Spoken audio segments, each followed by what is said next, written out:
Google पे जाए, Google पे income tax e filing login type करके स्क्रॉल करें। ई फाइलिंग का जो पहला लिंक आएगा उस पर क्लिक कीजिए। आपको इनकम टैक्स का होम पेज दिखेगा। वैलिडेट योर बैंक अकाउंट वाला उनका पॉपअप को आप देख लीजिए। लास्ट में वैलिडेट करना है, उसको जरूर पड़ेगी, इसको क्लोज कर दीजिए। लॉगिन पे जिसमें register user, new user, forgot password, उसमें से आप रजिस्टर यूज़र हो तो उसमें जाके क्लिक कीजिए। आपको लॉगिन पेज मिलेगा, उसमें आप अपना यूज़र कार्ड यानी जो आपका पान कार्ड है वो कैपिटल में डालिए। उसके बाद पासवर्ड डालिए।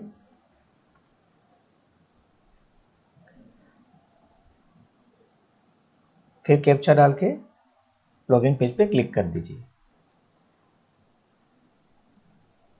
जैसे ही आप लॉगिन करोगे आपको डैशबोर्ड मिलेगा ई फाइलिंग का। उसमें आपको दो विंडोज मिलेगी, filing of income tax return, लेकिन उसमें मत जाइए, ई फाइल में जाइए, इनकम टैक्स फॉर्म 10E में जाइए। पान डाल के ईयर सिलेक्ट कीजिए, फॉर्म 10E को सिलेक्ट करना है, फिर असेसमेंट ईयर सिलेक्ट कीजिए, submission mode prepare and submit online. ये करते आपको 10E का डैशबोर्ड मिलेगा। उसमें आपको देखेगा एनेक्सर दिए गए, फॉर्म 10E दिया गया है। तो आप 10E को क्लिक कीजिए, अपना नाम एड्रेस वेरीफाई कर लीजिए, एक बार क्रॉस चेक कर लीजिए। उसके बाद नीचे स्क्रॉल कीजिए, वहाँ आपको अपने इनकम डिटेल्स मिलेगा, पर्टिकुलर्स ऑफ इनकम और एनेक्सर। एनेक्सर 1 सिलेक्ट कीजिए, ऐड नहीं करना है उसको निकाल दीजिए, जैसा आपको दिखा रहा था। सिर्फ एनेक्सर 1 सिलेक्ट किया हुआ है, इसको सिलेक्ट कीजिए। रेसिडेंट स्टेटस क्लिक कीजिए और आप इंडियन रेसिडेंट है तो रेसिडेंट आएगा। सेव कर दीजिए, सेव करना बहुत अच्छी बात है, टाइम टू टाइम सेव करते रहिए। फिर एनेक्सर 1 में जाइए, यहाँ देखिए आपको टोटल इनकम, सैलरी, रिसीव्ड, जैसे आपने 10E फॉर्म IOCL के थ्रू किया होगा तो आपको आपके पास वो डिटेल रहेगा, नहीं है तो भी कोई प्रॉब्लम नहीं है। आपके पास जो भी डिटेल है वो डाल दीजिए।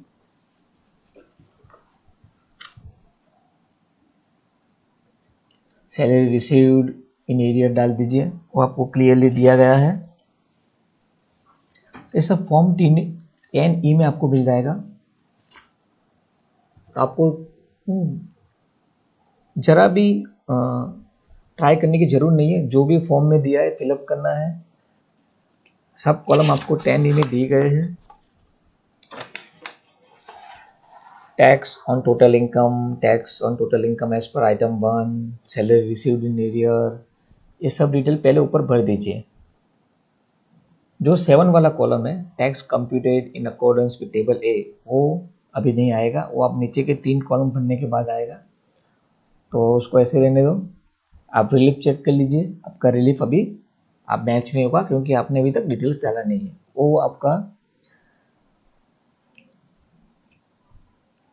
6 number tax on salary received in arrear, उसके हिसाब से वो आपको टैक्स लग रहा होगा अभी आइटम 4 और 5 के हिसाब से।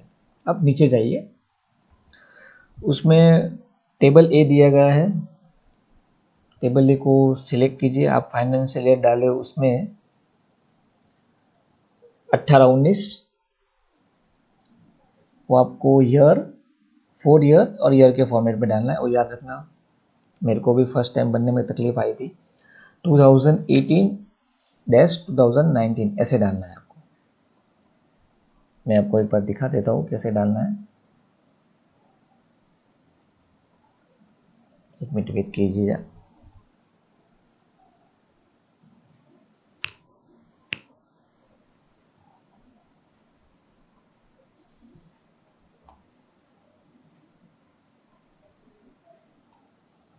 फॉर्म में देख लीजिए, आपको 3 ईयर जब से आपको रिटर्न मिला है एरियर्स का, उसके हिसाब से आपको डालना है। तो 1/1/2017 से आपको एरियर्स मिला है, तो आपको 17, 18, 19 3 साल का डालना है। तो पहले 2018 एंड 2019 सिलेक्ट करें। जैसे आप क्लिक करोगे तो prefill total income of the relevant previous year आ जाएगा। मैंने 17 का डाल कर देखा। हम एक काम करते हैं, असेंडिंग ऑर्डर में जाते हैं, वापस इसको हम ईयर सिलेक्ट कर लेते हैं, 18-19 कर देते हैं तो अच्छा रहेगा। तो अपने फॉर्म 10E कंपनी के हिसाब से चलते हैं। 18-19 डाला, देखा आपने तुरंत अमाउंट चेंज हो गया, 761,500 आ गया। वो प्रीफिल आता है, टैक्स का डिटेल डाल दीजिए, टैक्स ऑन टोटल इनकम आ गया आपका फॉर्म के ITR के हिसाब से। फिर आपको जो डालना है वो tax on total income as per column 4।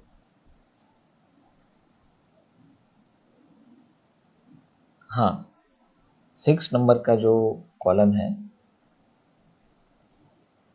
3 में टोटल इनकम दिखा रहा है।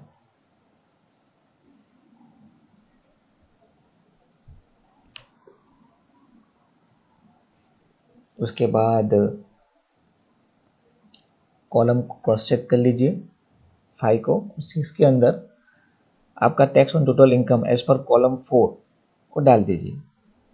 वो आएगा 107,029, वो आपको डालना है जो आपने फॉर्म फिलअप किया है कंपनी की ओर से, उसके हिसाब से डालना है। फिर सिलेक्ट कीजिए 2017-18, जैसे क्लिक करोगे आपका ITR का वैल्यू आ जाएगा। Salary received in the area आपको डालना है ब्रेकअप करके, वो है 178,764, जो आपको अपने फॉर्म 10E में दिया गया है उसके हिसाब से ही डालिए। वो डालते ही उसके बाद वाला कॉलम हाईलाइट हो जाएगा। उसके बाद वापस 6 नंबर में आपको डालना है आपका टैक्स ऑन टोटल इनकम, तो उसके बाद वाला कॉलम भी हाईलाइट हो जाएगा, डिफरेंस जो आपको होगा वो हाईलाइट हो जाएगा, कितना आपको क्लेम करना है। ऐसे ही 2016 और 2017 के लिए कीजिए, फिलअप कीजिए, क्लिक कीजिए, कॉलम नंबर 3 में डालिए आपका सैलरी रिसीव्ड इन एरियर 35,603, जो मेरे लिए है मैं डाल रहा हूँ।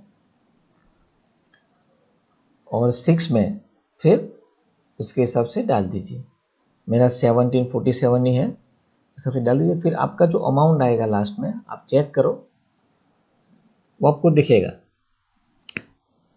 जो टोटल होता है डिफरेंस इन द टैक्स वो दिखेगा। आप उसको सबको एक बार वापस वेरीफाई कर लो। आपको याद रखना है कि डेसिमल के बाद अगर 50 के ऊपर वाला वैल्यू हो तो आप एक डिजिट बढ़ा दीजिए, तो आपका अमाउंट नियर टू फॉर्म के हिसाब से आ जाएगा। सब ईयर का ऐसे कॉरेस्पॉन्डिंग चेक कर लीजिए। मैं इसको ऊपर नीचे करके लाने की वैल्यू है, जो 98 है तो उसको आगे 61 कर दीजिए। यहाँ पे मैंने 61 किया, देखो आप जितनी भी डेसिमल वैल्यू है एक बार चेक कर लीजिए, डाल के एक बार देखिए अपने फॉर्म के हिसाब से जो आपको रिलीफ मिला 89(1) का, उसके क्लोज आना चाहिए। Company to company income tax का सॉफ्टवेयर का जो डेसिमल कैलकुलेशन अलग होता है, तो थोड़ा 1-2 रुपये का चेंज आएगा, लेकिन उसका कोई प्रॉब्लम नहीं है। आपका जो रिलीफ है जो कंपनी ने दिया है आपको ऑफिशियली जो क्लेम करना है वो वैल्यू आना चाहिए। तो हम देखते हैं, अभी चेंज करता हूँ मैं वैल्यू डाल के, तो अमाउंट चेंज हो रहा है। मैंने 94 से 95 किया तो क्या वैल्यू आया, 18-19 में, 16-17 में 1747 था, 48 किया, क्या होता है, नहीं अभी मैच नहीं हो रहा। मैं आपको दिखाता हूँ कैसे मैच हो जाएगा लास्ट में, एक बार मुझे कर लेने दीजिए, प्रोसीड कीजिए। आप भी अपने हिसाब से ट्राई करना है, इसको ज़्यादा कुछ चेंज नहीं करना, डेसिमल पॉइंट को एडजस्ट करना है। वापस मैं इसको 4861 कर देता हूँ, 1747 को 48 कर देता हूँ, तो लास्ट में जो अमाउंट आएगा वो आपका मैच होना ही चाहिए। देखिए आप यहाँ पे जो रिलीफ आया 52019 मेरा, आपके फॉर्म के हिसाब से वहाँ कॉलम नंबर 8 में चेक कीजिए। आपका भी कॉलम 8 फॉर्म ए का हार्ड कॉपी और जब भी मैं फिलअप कर रहा हूँ वो दोनों सेम आएगा। उसके बाद अगर सेव ड्राफ्ट करते हो, एक बार क्रॉस चेक कर लीजिए वापस। अभी अमाउंट में 1 रुपीस का फर्क आ रहा है, जो आपका salary received in arrear advance है 2 नंबर में तो क्रॉस चेक करना है। एनेक्सर 2, 3, 4, 5 में कुछ नहीं है, वापस जाइए फॉर्म 10 में एक बार देख लीजिए। मैंने फिलअप कर लिया है, प्लेस डालना है आपको, वो सबमिट करने के टाइम पे डालेंगे। अभी जो अमाउंट मेरा हो रहा है 404,935 हो रहा है, ₹1 का डिफरेंस है। देखो अगर मैं ऐसे क्लिक करता हूँ तो क्या होगा आपको बताता हूँ। ये जो अमाउंट है वो एग्जैक्ट आना चाहिए, तो आपको वो अमाउंट लाना ही है। प्लेस डाल के बड़ौदा डालता हूँ मैं, को क्लिक करने की जरूरत नहीं, ऑलरेडी है। स्क्रॉल करते हैं ऊपर। अब देखो मैं प्रीव्यू एंड सबमिट करता हूँ तो क्या आता है एरर, देखते हैं हम।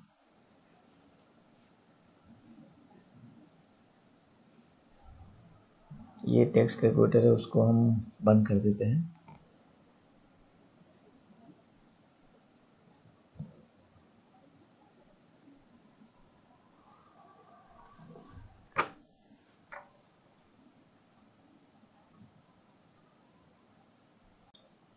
जो पेज खुला उसको भी आप अवॉइड करो, उसको आपको देखने की भी कोई ज़रूरत नहीं, वो जस्ट आपके इंफॉर्मेशन के लिए। वापस एक बार लॉगिन करिए, सेशन एक्सपायर हो गया।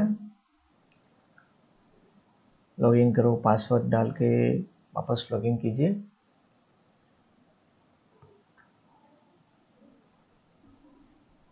सब डिटेल वापस एक बार भर दीजिए, वापस लॉगिन कीजिए। अभी ऑलरेडी आपने सेव किया है तो कोई तकलीफ नहीं है। वापस ई फाइल में जाइए, 10E में जाइए,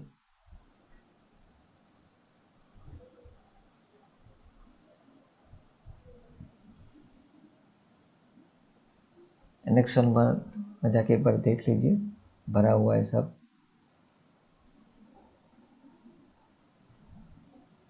एक बार वापस देख लेते हैं, सेशन एक्सपायर हो गया था तो ठीक है। सब बराबर है, सब अमाउंट दिख रहा है यहाँ पे। जो सैलरी रिसीव इन ईयर है वो अपना मेन कंसर्न है, जो 1A में है आपके फॉर्म के, 1A में है। प्रीवियस सबमिट क्लिक कीजिए। जैसे आप क्लिक करोगे आपको दिखेगा कि कोई सिस्टम में चेंज नहीं आ रहा, तो ऊपर एक एरर आ रहा है, सैलरी रिसीव्ड इन एरियर और advance should be match with table column 3 of table A. तो मैंने आपको पहले ही बोला था अमाउंट ये आपको मैच करना ही है। तो देखिए यहाँ पे मैं जा रहा हूँ नीचे, अमाउंट चेक कर रहा हूँ, यहाँ पे जो डिफरेंस आ रहा है वो 35 दिखा रहा है। लास्ट में जो वैल्यू है 35 है, 404,935। फॉर्म के हिसाब से 34 है लास्ट में। तो आपको वो अमाउंट वापस नीचे स्क्रॉल करिए और 3 में से जो ईयर की रिलेवेंट सैलरी है कॉलम नंबर 3 में, वो आपको डेसिमल के हिसाब से सेट कर देना है। देखिए यहाँ पे ये अमाउंट 6724 एडजस्ट कर रहा हूँ, आ गया 34, चेंज किया मैंने। अब कोई इशू नहीं आएगा मेरे हिसाब से। वापस करिए उसको,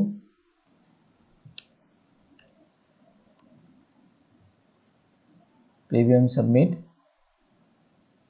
देखिए रेडी हो गया है सबमिट करने के लिए। एक कॉपी अपने लिए डाउनलोड कर लीजिए फॉर्म 10E का, ये प्रीव्यू कॉपी है, आपके पास रहेगा। ऐसा कॉपी आता है, बनने के बाद सब डिटेल के साथ उसको देख लीजिए। नीचे का आपको जैसे आपने फॉर्म फिलअप किया 10E, ऐसा ही कॉपी मिलेगा। नीचे के दो आपको फिलहाल ज़रूर नहीं है, उसको डाउनलोड करके अपने पास रख लीजिए, अपने फोल्डर में जहाँ रखना है। मैं यहाँ सेव कर लेता हूँ उसको नाम के साथ, तो मुझे हेल्पफुल होगा आगे। 10 फॉर्म 10E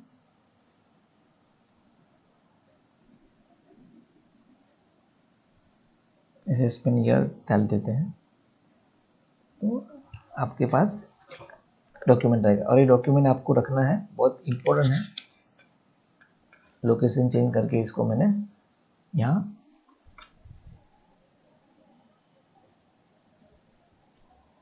ठीक है डेस्कटॉप पे ही रख देते हैं।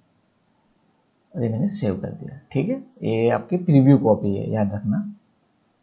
अब सब डिटेल्स ओके है, अमाउंट मैच हो रहा है, आपका 89 रिलीफ का अमाउंट आ गया है, जैसे कि मेरा यहाँ पे 52,018 है। एक बार वापस दे देंगे के बाद में हम सबमिट कर देंगे, इसलिए आपको एक बार वापस यहाँ पे भी बिफोर सबमिट चेक करने का ऑप्शन इनकम टैक्स वाले दे रहे हैं।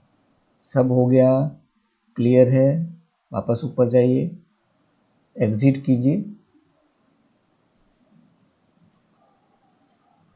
वापस आप अपने इनकम टैक्स के मेन स्क्रीन पे आ गए।